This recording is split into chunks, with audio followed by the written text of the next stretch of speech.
તો આગળ વાત કરીએ તો રાજકોટ શહેરના ભાજપ સંગઠનની જાહેરાત કરવામાં આવી છે।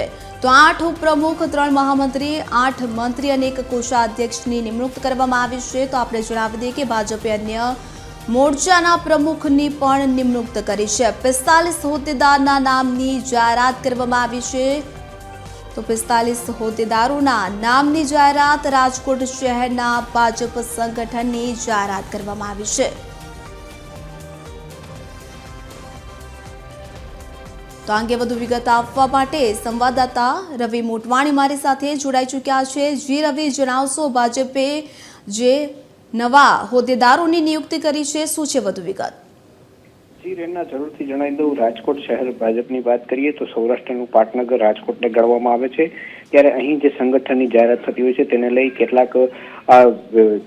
કેટલીક વાતોનું મહત્વ આપવામાં આવતું છે। ત્યારે રાજકોટ શહેર ભાજપની જે સંગઠનના જે હોદ્દેદારોની જાહેરાત થઈ છે ત્યારથી શહેરના પ્રમુખ માધવ દવેની જાહેરાત થઈ હતી। ત્યારબાદ સંગઠનમાં ફેરફારની વાતો આવી રહી હતી ત્યારે હવે આજે કેટલી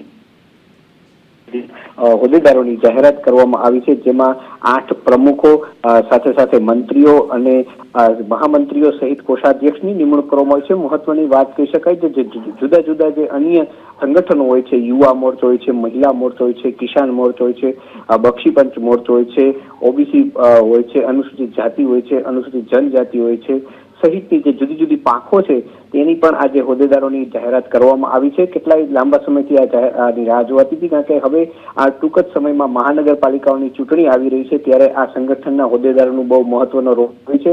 આ દરેક જ્ઞાતિ અને દરેક વિસ્તારને ધ્યાનમાં રાખી આ હોદ્દેદારોની વરણી કરવામાં આવતી છે। આની માટે મોટા સેન્સ પણ લેવામાં આવી છે। ત્યારે આજે આ સંગઠનની જાહેરાત થતા કેટલાય આતુરતાથી પોતાના હોદ્દેદાર થવાની રાહ જોઈ રહ્યા હતા, તેનામાં ખુશીની લહેર જોવા મળી છે। જી રેના। જી રવિ, સમગ્ર માહિતી બદલ આપનો આભાર।